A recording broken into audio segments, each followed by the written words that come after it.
നമ്മൾ ഇടുക്കിയിലാണ്.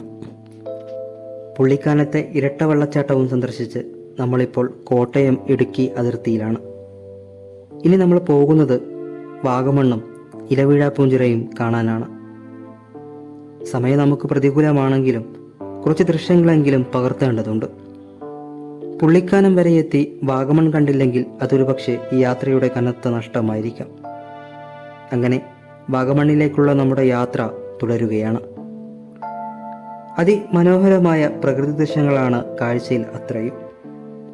പർവ്വത സമാനമായ ആ മലകൾക്ക് മുകളിലൂടെയാണ് നമ്മുടെ സഞ്ചാരമിനി. അഗാധമായ താഴ്ചയാണ് പാതയുടെ ഒരു വശം, മറ്റൊരു വശം പാറകളും കുറ്റിക്കാടുകളുമാണ്. ഓളം പകർന്നു വന്ന് ചിതറിക്കിടക്കുന്ന പൈൻ വനങ്ങൾ. വളഞ്ഞിടുങ്ങിയ പാതയിൽ കയറുമ്പോൾ അന്തരീക്ഷത്തിൽ ഒരു ചിത്രകാരൻ വരച്ച ക്യാൻവാസ് പോലെ പച്ചയും നീലയും നിറത്തിൽ പ്രകൃതിയുടെ സുന്ദര രൂപം. ഇടവേളകളിൽ ചായ കുടിക്കാനുള്ള ചെറിയ ചായക്കടകൾ. പലയിടങ്ങളിലും യാത്ര ചെയ്തിട്ടുണ്ടെങ്കിലും വാഗമണ്ണിലെത്തുന്ന ഓരോ യാത്രയ്ക്കും മനസ്സിൽ പുതുമയുണ്ടാകും. കോട്ടയം ജില്ലയിലെ ഈരാറ്റുപേട്ടയും ഇടുക്കിയുടെ അമൂല്യമായ ഭൂപ്രദേശങ്ങളും കൊണ്ടുള്ള ഒരു മലനഗരമാണ് വാഗമൺ. മലയാള സിനിമകളുടെ പ്രിയപ്പെട്ട ലൊക്കേഷനും നാഷണൽ ജിയോഗ്രഫിക് ചാനലിൻ്റെ ട്രാവലർ ലിസ്റ്റിൽ ഇടം പിടിച്ചിട്ടുള്ള ഈ പ്രദേശം പ്രകൃതിയിൽ നിന്നും നല്ല ശുദ്ധവായു നമുക്ക് നൽകുന്നു. പ്രകൃതിയുടെ വാത്സല്യത്തിൽ ഓരോ യാത്രക്കാരനും ജീവിതത്തിൽ ഒരിക്കലെങ്കിലും ചിട്ടപ്പെടുത്തേണ്ടിയ സ്ഥലങ്ങളാണ് വാഗമണ്ണും ഇലവീഴാപ്പൂഞ്ചിറയും. ജീവിതത്തിലെ തിരക്കിലും കരുത്തുമുറഞ്ഞ സമയങ്ങളിലും ഈ മലയുടെ മൗനവും ഈ പുൽമേടുകളുടെ വെളിച്ചവും ഒരിക്കലെങ്കിലും അനുഭവിക്കേണ്ട ഒന്നാണ്. നമ്മൾ വാഗമണ്ണിലേക്ക് അടുക്കുന്നു. എസ്റ്റേറ്റുകളും ബംഗ്ലാവുകളും ലയങ്ങളും അങ്ങനെ പാർപ്പിടങ്ങളുടെ വ്യത്യസ്ത ഭാവങ്ങൾ. സമുദ്രനിരപ്പിൽ നിന്നും നമ്മൾ 1100 മീറ്റർ ഉയരത്തിലാണ്, അതായത് ഏകദേശം 3609 അടി ഉയരത്തിൽ. പലയിടങ്ങളിലായി വ്യൂ പോയിന്റുകൾ, അവിടെയെല്ലാം പെട്ടിക്കടകൾ, അതിൽ ചായയും നൂഡിൽസും മറ്റു പാനീയങ്ങളും വിൽക്കുന്നു. മലവീതി കയറി ഇടുക്കിയുടെ കാൽവയറ്റിലെത്തുമ്പോൾ ഒറ്റനോട്ടത്തിൽ മനസ്സ് പിടിച്ചു പറ്റുന്ന ഒരു പ്രകൃതിരമ്യ സ്ഥലം. പൈനിൻ്റെ മിഴിവിലും കാറ്റിൻ്റെ താളത്തിലും കുളിർമഞ്ഞിൽ നിറഞ്ഞ പുൽമേടുകളുമാണ് ഇവിടുത്തെ സൗന്ദര്യത്തിൻ്റെ ഹൃദയസ്പന്ദനം. മഞ്ഞു പടർന്ന പൈൻ വനങ്ങൾ, പുകഞ്ഞു കയറിയ തോട്ടമ്പാട് പോലെ പകലും രാത്രിയും മുഖം മാറുന്ന പ്രകൃതിയുടെ വർണ്ണരംഗമാണ് വാഗമണ്ണിൽ എവിടെയും. വാഗമണ്ണിലെ ഓരോ പ്രദേശങ്ങളും വ്യത്യസ്ത കാഴ്ചയാണ് ഓരോ സഞ്ചാരിക്കും സമ്മാനിക്കുക. അതിൽ ഏറ്റവും മികച്ചത് പൈൻമരങ്ങളുടെ സാന്നിധ്യമാണ്. മൊട്ടക്കുന്നുകളും കിലോമീറ്ററോളം താഴ്ചയുള്ള ഭൂപ്രദേശങ്ങളും കാഴ്ചകളുടെ സൽക്കാരം തന്നെ നമുക്ക് നൽകുന്നു. കലശമായ തണുപ്പാണ് ഇവിടെ. തണുപ്പ് മതിയാവുന്നത് പോലെ തോന്നും. ജീവിതത്തിലെ ഉണർവുകളും അകത്തു നിറഞ്ഞ് ഉദിക്കുകയാണ് ഈ ഇടങ്ങളിൽ. മനസ്സിനെ സ്നേഹത്താൽ പൂശുന്ന പ്രകൃതിയിലെ വർണ്ണങ്ങൾ കിണർ പോലെ എന്നും പുതുമ നൽകുന്നു. ഒരു ചെറിയ വളവും കയറ്റവും കടന്ന് ഞങ്ങൾ മുകളിലെത്തി. പൈനിൻ്റെ പച്ചപ്പണഞ്ഞ കരിമ്പാറകൾ നോക്കത്ത ഉയരത്തിൽ പടർന്നു കിടക്കുന്നു. വാഗമൺ ടൂറിസം മാപ്പിൽ സ്ഥാനം പിടിച്ചു സഞ്ചാരികളെ ആകർഷിക്കാൻ തുടങ്ങിയിട്ട് ഏറെക്കാലം ആയിട്ടില്ല. പ്രധാനമായും വാഗമണ്ണിലേക്കുള്ള ആദ്യ റോഡ് 1939 ഈരാറ്റുപേട്ടയിലേക്ക് വെട്ടിയുണ്ടാക്കി. എന്നാൽ കൂടുതൽ സഞ്ചാരികളെത്തി വാഗമൺ വിനോദസഞ്ചാര കേന്ദ്രമായി പ്രശസ്തി നേടാൻ തുടങ്ങിയത് അടുത്ത കാലത്താണ്. വാഗമണ്ണിൽ വിനോദസഞ്ചാര സൗകര്യങ്ങൾ, ടൂറിസം പദ്ധതികൾ വ്യാപകമായി നടപ്പാക്കാൻ തുടങ്ങിയതും കഴിഞ്ഞ 20-25 വർഷത്തിനുള്ളിലാണ്, അതായത് ഏകദേശം 2000 ആണ്ടിൽ. പാരാഗ്ലൈഡിംഗ് ഫെസ്റ്റിവലും ടൂറിസം ഇൻഫ്രാസ്ട്രക്ചർ വികസനങ്ങളും 2000-ൽ തുടങ്ങിയതോടെ വാഗമൺ അന്തർദേശീയ ടൂറിസം മാപ്പിൽ ഇടം പിടിച്ചു.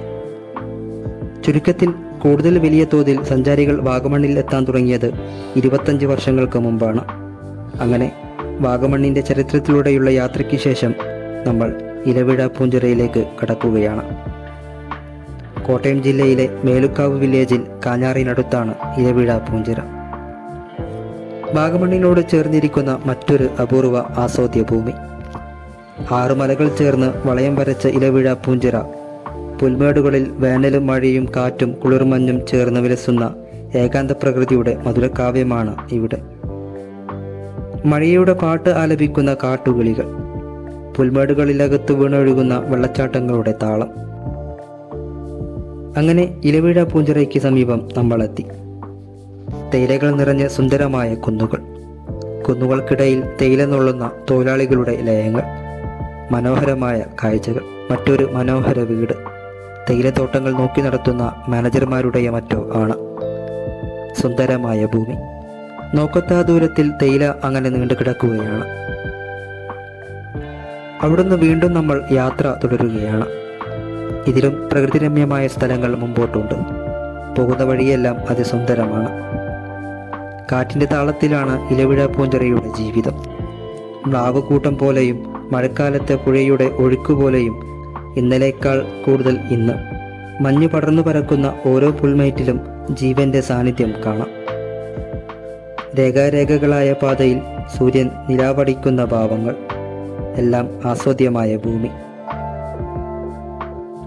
സഭ്യമായ ജീവിതം തിരക്കുകളും തിരക്കിലും മുങ്ങിപ്പോകുന്ന അസ്വസ്ഥതകളുമാണ് എന്നറിഞ്ഞവരാണ് ചെറുയാത്രകൾക്കിടയിൽ ഇങ്ങോട്ട് ചെന്ന് കടന്നു വരുന്നത്. നൂറ്റാണ്ടുകളുടെ പ്രകൃതി സ്മരണകളിൽ ഈയിടങ്ങളിൽ പ്രകൃതിയെ വായിക്കാൻ, പഠിക്കാൻ മലയും പുൽമേടും കാറ്റും മഞ്ഞും ചേർന്ന് നമ്മെ കവിതയാക്കി കൊണ്ടുപോകും. അങ്ങനെ ഫോറസ്റ്റ് ഡിപ്പാർട്ട്മെൻറ്റിൻ്റെ ഒരു ചെക്ക് പോസ്റ്റും കടന്ന് നമ്മൾ കാഴ്ചകളിലേക്ക് യാത്ര തുടരുകയാണ്. ഇവിടെയെല്ലാം തേയില ഫാക്ടറികളും ബംഗ്ലാവുകളും എസ്റ്റേറ്റുകളുമാണ്. ഭൂമിയിലെ പ്രകൃതിയുടെ സ്വർഗം വാഗമണ്ണും ഇലവിഴ പൂഞ്ചിറയുമാണെന്ന് തോന്നിപ്പോകാം നമുക്ക്. പച്ചപ്പിനാൽ തിളക്കമൂറുന്ന കുറ്റിക്കാടുകൾക്കിടയിലൂടെ മറ്റ് സഞ്ചാര കേന്ദ്രങ്ങൾ തേടിയാണ് ജോളിച്ചായൻ്റെ ഡ്രൈവിംഗ്. ഏക്കർ കണക്കിന് തേയിലത്തോട്ടങ്ങൾ, അതിൽ മേച്ചു നടക്കുന്ന നാക്കാലികൾ. അങ്ങനെ ഒരിടത്ത് വാഹനം പാർക്ക് ചെയ്ത് ഞങ്ങൾ ഇറങ്ങി. ടീമിലുള്ളവർ പ്രകൃതിയുടെ അദ്ഭുത ലോകത്താണ്. അവർ റീലായും ചിത്രങ്ങളായും ഈ സുന്ദരഭൂമിയെ അടയാളപ്പെടുത്തുകയാണ്. അകലെ ഒരു ചർച്ച് കാണാം. ആ ചർച്ചിന് മുന്നിലൂടെയാണ് കുറച്ചു മുമ്പ് നമ്മൾ യാത്ര ചെയ്തത്. ഫസീലയും ദീപയും അകലെ കാണുന്ന നീരുറവയെക്കുറിച്ചാണ് സംസാരം. ഇത്രയും മനോഹര സഞ്ചാര കേന്ദ്രം കേരളത്തിലാണെന്ന ഒരു അഹങ്കാരമെന്നോണം നമ്മൾ മലയാളികൾക്ക് അഭിമാനിക്കാം. ജോളിച്ചായനും കുടുംബവും, നീതിയും ഫസീലയും ദിവ്യയും അങ്ങനെ സെൽഫി എടുക്കുന്ന ആരെയും റീലിനായുള്ള ഒരുക്കത്തിലാണ്. സിനിമകളിലും ചിത്രങ്ങളിലും കണ്ട അനുഭൂതിയായ ദൃശ്യങ്ങൾ മതിവരുവോളം ഞാൻ ക്യാമറ കണ്ണിലാക്കി. 74 കിലോമീറ്ററാണ് ഇവിടെ നിന്നും മൂന്നാറിലേക്ക്. തോട്ടങ്ങൾക്കിടയിലൂടെ വളഞ്ഞു വരുന്ന പാതകൾ. തിരികെ നമ്മൾ പുള്ളിക്കാനമെത്തി. പുള്ളിക്കാനത്തുമുണ്ട് മനോഹരമായ കാഴ്ചകൾ. പല സിനിമകൾക്കും ലൊക്കേഷനായ സ്ഥലമാണ് പുള്ളിക്കാനം. അങ്ങനെ വാഗമണ്ണും ഇലവീഴ പൂഞ്ചിറയും പുള്ളിക്കാനവും കണ്ട് നമ്മൾ കോഴിക്കോട്ടേക്ക് തിരിക്കുകയാണ്. മൂവാറ്റുപുഴയിൽ നാളിന് മുമ്പ് എത്തേണ്ടതുണ്ട്. ഇപ്പോൾ സമയം 2:30. ഭക്ഷണം കഴിക്കണം, വിശപ്പ് തുടങ്ങിയിട്ടുണ്ട്. അങ്ങനെ ഇടുക്കിയോടും കോട്ടയത്തോടും യാത്ര ചോദിച്ച് നമ്മൾ മൂവാറ്റുപുഴ ലക്ഷ്യമാക്കി യാത്ര തുടർന്നു.